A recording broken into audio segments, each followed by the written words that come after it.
नमस्कारम and आप सभी का वेलकम है सेल्सफोर्स गुरुजी यूट्यूब चैनल में।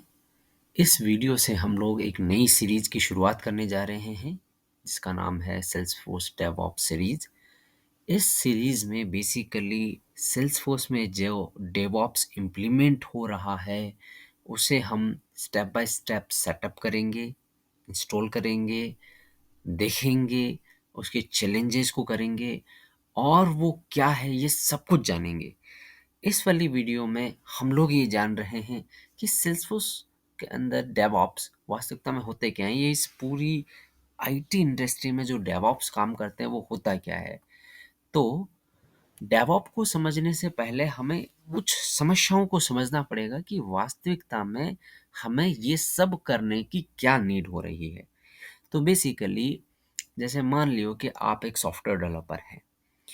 अब आप कोई पर्टिकुलर कोड लिखेंगे तो ऐसा तो नहीं है कि आप सीधा का सीधा आप ही उससे प्रोडक्शन में डिप्लॉय कर देंगे, क्योंकि उसकी कंप्लीट टेस्टिंग होनी है। देन उसका कोड रिव्यू होना है, चीज़ें सही है या नहीं है, हमारी जो पर्टिकुलर ऑर्गेनाइजेशन है उसके स्टैंडर्ड से मैच करती है या नहीं करती है। तो इसमें बहुत सारी डिफरेंट डिफरेंट चीज़ होगी, एक प्रोसेस जो है वो फॉलो होना होता है।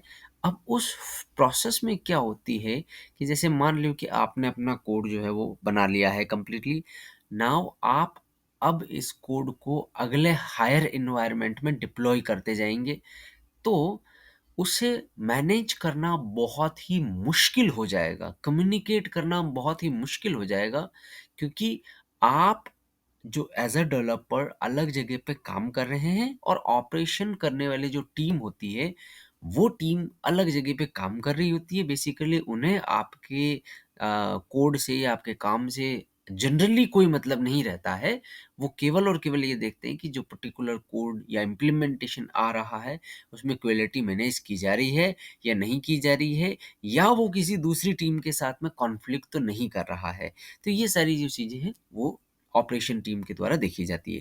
अब ऑपरेशन टीम भी क्या होती है, ऐसा मान लीजिए कि आप तो डेवलपर की टीम है, आप कंप्लीट डेवलपमेंट कर रहे हैं कि, लेकिन कुछ सीनियर्स, बहुत ही हायर लेवल के सीनियर जिनको इस कंप्लीट ऑर्गेनाइजेशन के कंप्लीट प्रोसेस के बारे में पता है और जो आईटी के अंदर भी पूरी तरीके से एक्सपर्ट हैं, वो लोग ऑपरेशन टीम में रहते हैं और वो बेसिकली डेवऑप्स में एज ऑपरेशनल काम करते हैं। अब हम ये लोग ये समझ लेते हैं कि डेवऑप्स कैसे आया, क्या है और कैसे ये हमारी हेल्प करता है। ठीक है जी। DevOps is a software development method that emphasizes cooperation, collaboration, and communication between software developers and IT professionals.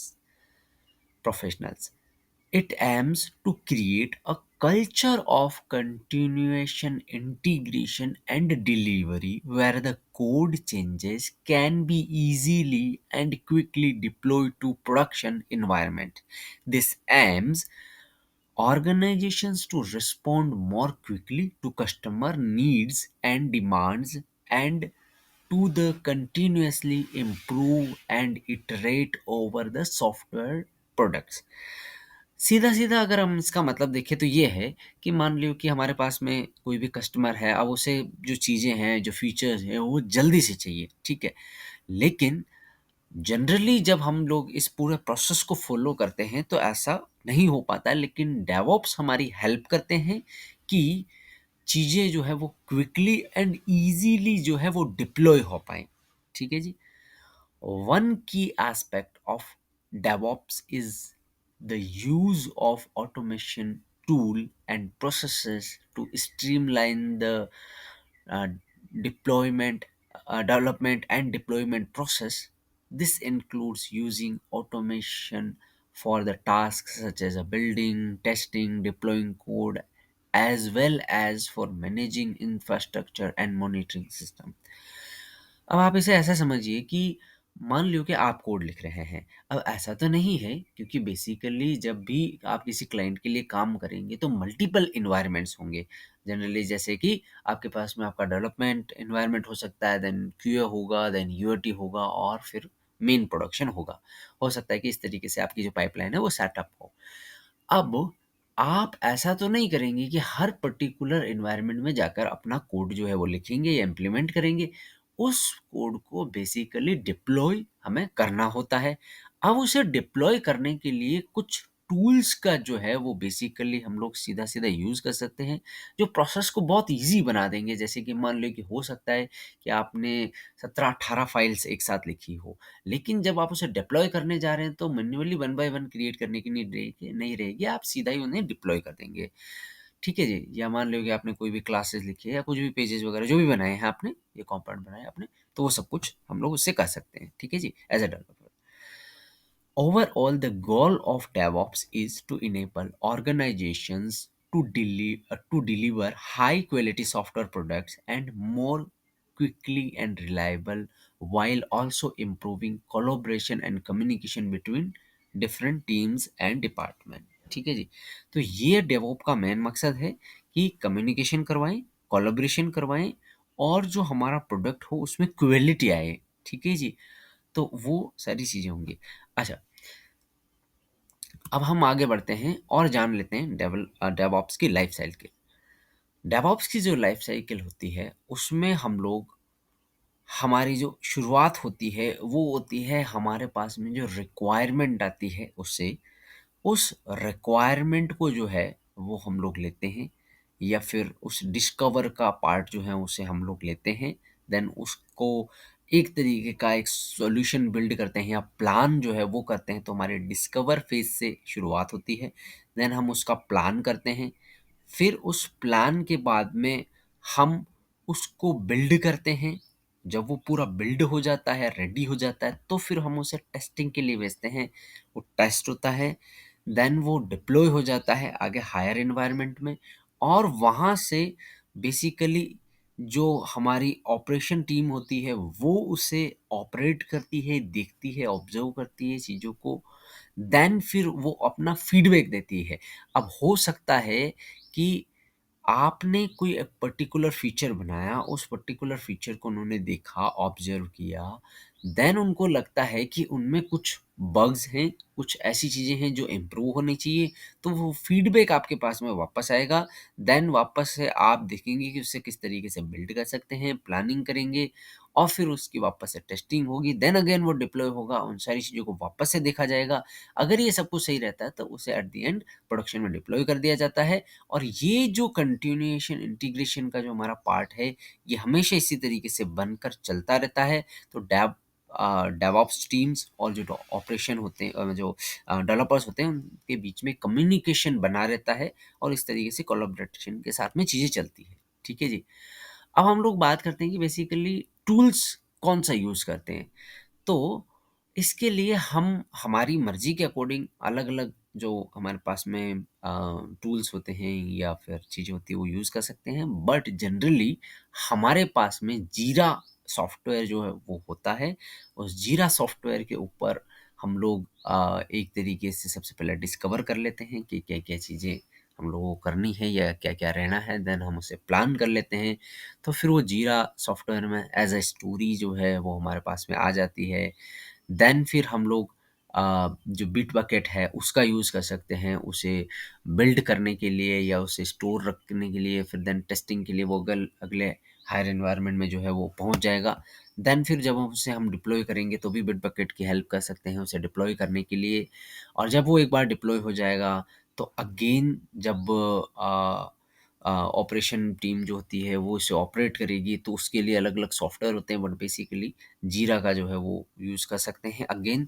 And then जो भी उनकी ऑब्जर्वेशन होगी वो सब कुछ वो हमारे पास में पहुँचा देंगे।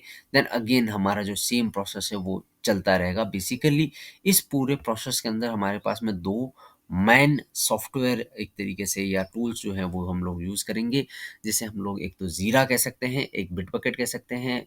और मैं उम्मीद करता हूँ कि आपको जीरा का कुछ बेसिक आइडिया होगा और अगर नहीं भी होगा तो हम लोग उसे स्टेप बाय स्टेप हर एक चीज़ को समझेंगे, जानेंगे और देखेंगे कि कैसे-कैसे, क्या-क्या चीज़ें काम करती है, ताकि जो हमारा डेवलपमेंट है वो तो ईज़ी हो ही सही, लेकिन उसके साथ-साथ में हम लोग कैसे काम कर रहे हैं, कोलैबोरेट कर रहे हैं, कैसी चीज़ों को ले रहे हैं, वो सारी चीज़ें भी जो है हम लोग साथ के साथ सीखते जाएँ, लर्निंग करते रहें।